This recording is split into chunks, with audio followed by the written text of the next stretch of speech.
Hi everybody, today we'll talk about how to fix or how to solve the problem of layouts on Snapchat.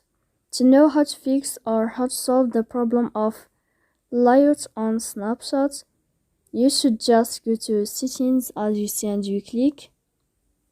Here in this page you click on apps, default apps, app settings.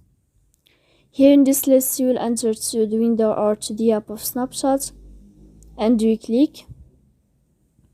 Then this page of app info, we click on first stop and we click OK. Here we'll enter to the window of storage. Then we click clear cache. Don't click manage storage because that can delete your data. And in the end you can turn off your phone and you can wait a moment to turn on your phone again. So please don't forget to support us by like and subscribe. See you next time.